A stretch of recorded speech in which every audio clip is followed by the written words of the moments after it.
Good evening and welcome. You're with the News First, your number one news provider. I'm Shamir Rasuldeen. And I'm Krishni Panditaratna. We start off the news with a look at your headlines first. 2017 Asian Youth Games to be staged in Sri Lanka. Court to obtain a copy of the presidential pardon given to Sarath Fonseka. And also, issues arise in releasing water from the Kalawava for the agricultural purposes. Taking a look at your local news first.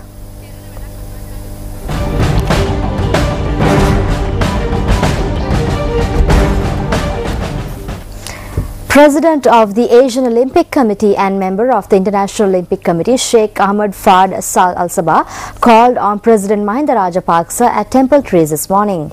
This was to officially inform Sri Lanka on the decision taken by the Olympic Council to stage the 2017 Asian Youth Games in Hambantota. A communique from the presidential media unit stated that several countries had come forward to obtain the hosting rights of the 2017 Asian Youth Games. The communique says that steps have been taken to stage the games by developing the new sporting arena in the vicinity of the Hambantota Economic Zone. Prince Sheikh Ahmad Fard Al Sabah had stated that they would provide all necessary support to successfully conduct the youth games and also develop sports in the next 5 years.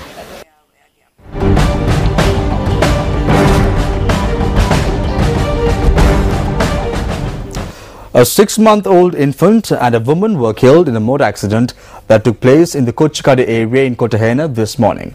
Police media spokesperson SP Ajit Rohana said that the vehicle involved in the accident had been traced.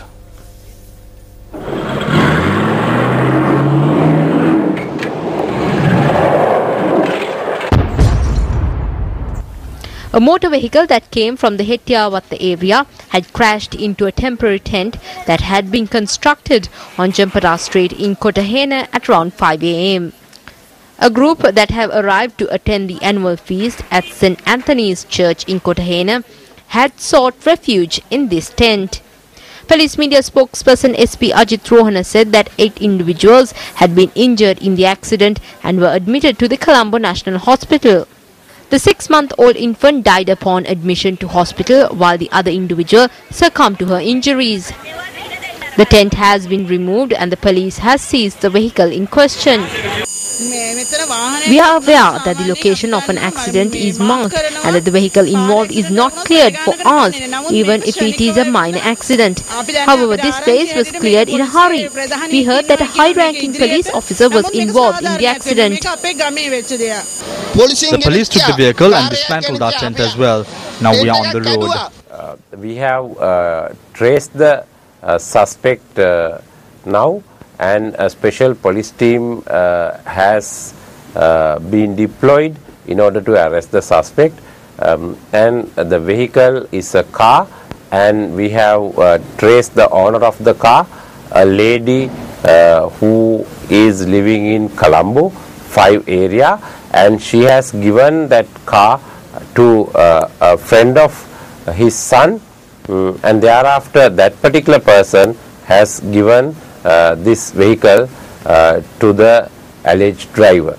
The victims have been identified as residents of Madam Bay Estate in Rakwana. The infant's name is Vijay Kumar and the woman has been identified as 77-year-old Chinnappan Tere Samma. The infant's mother, 24-year-old Catherine Mary, who was also injured in the incident, is receiving treatment in hospital. Area residents say that a fair investigation should be carried out in this regard. The Inspector General of Police, this is for your attention.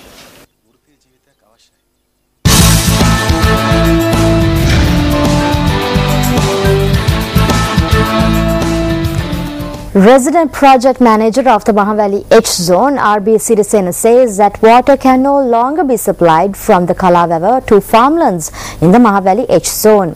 This is because the water level of the Kalawava is at a critical level. The Mahavali project, which was implemented with the objective of creating a self-sufficient society, covers around 39% of the entire country. One of the main objectives of the Mahaweli project was to uplift the living standards of Mahaweli residents. Although this was achieved in the past, it has turned out to be only a distant dream now. This is because the Mahaweli reservoirs are drying up fast. The Victoria Reservoir, which has a storage capacity of 722 million cubic meters, currently has an active storage of just 20.1%. 1,891 square kilometers of land is nourished through the Victoria Reservoir. The Irrigation Department says that the active storage of the Randanigala Reservoir, which has a storage capacity of 861 million cubic meters, is only 42% at present. 550 square kilometers are nourished through the Randanigala Reservoir. The Rantabe Reservoir, which has a storage capacity of over 11 million cubic meters, currently has an active storage of just around 12%. It nourishes a land extent of 1,095 square kilometers. The Kotmale Reservoir, which currently has an active storage of around 31%, has a storage capacity of 174 million cubic meters, and the area nourishes around 561 square kilometers. The water level of the Polgola diversion point, through which water is diverted to the north central area, is negligible at present. Its nourishment area stands at 738 square kilometers and its storage capacity is over 4 million cubic meters. Giritale tank nourishes 24 square kilometers and its storage capacity is 24 million cubic meters. Since its active storage has decreased to around 22%, it is almost impossible to supply water to farmlands during the Yala season. Our correspondents touring the Mahaweli H zone to look into the hardships faced by the farming community stated that a situation has arisen where most of the reservoirs of the Mahaweli project and other reservoirs cannot supply water. This is the present situation of the Kalavawa. Our cameras captured footage of farmlands nourished by the Kalavawa, which are on the verge of destruction. The last hope of the farmers also faded away once the resident project manager of the Mahaweli H zone said that water cannot be supplied to farmlands.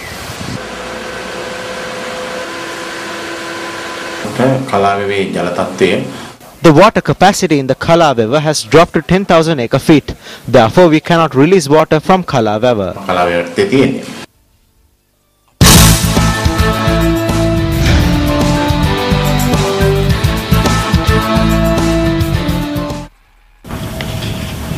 This is the third occasion I came here. I once came here when I was the commander of the army. But before that also I came here. That was the first time I was here. I don't think any of you could tell when was that.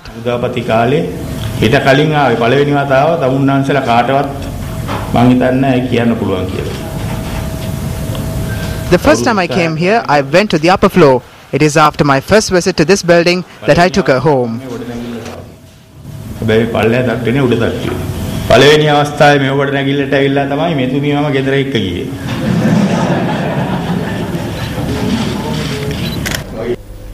Now, these were the opening remarks made by former Army Commander Sarath Fonseca when he addressed a media briefing in Colombo today. Speaking at the media briefing, he stated that he will never abandon the political journey that he commenced for the sake of democracy.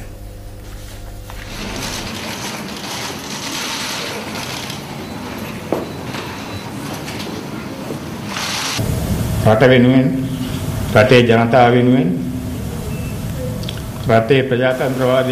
am not prepared to hinder or weaken my political journey which I commence for the sake of the country, the people and democracy.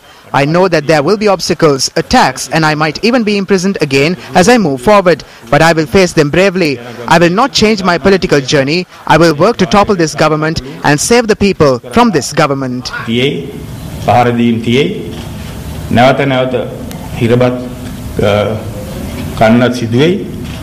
නැවත ජම්පර් අඳින්න සිදුවේ.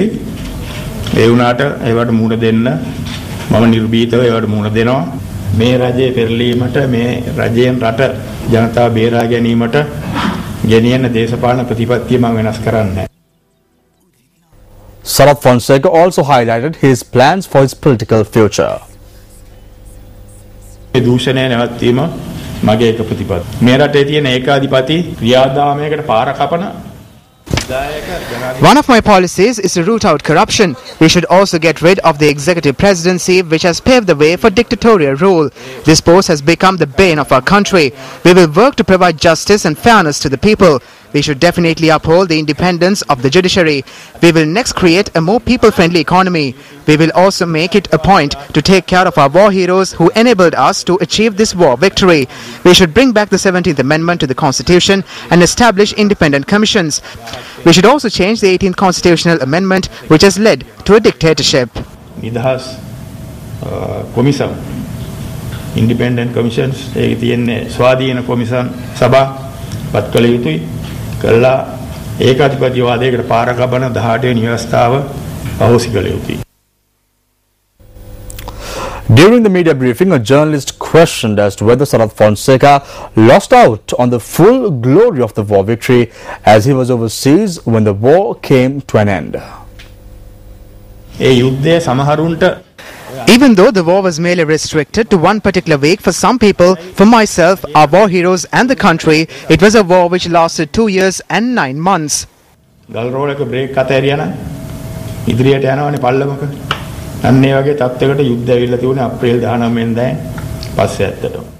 At this point, there was nothing for a general or better military strategist like a defense secretary or some other being to do.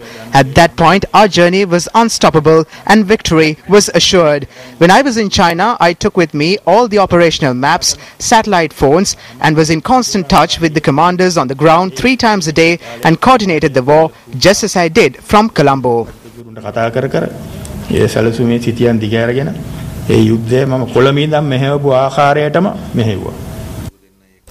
Now also a journalist raised a question as to whether Sarath Fonseca would join the government if an invitation was extended to him.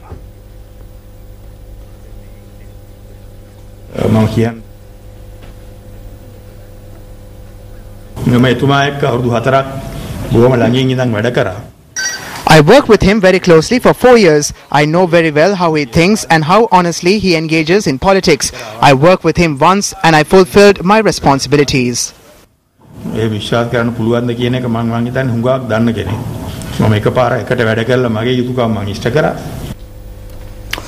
Also speaking at the media briefing, the former army commander did not forget to thank his supporters for staying with him.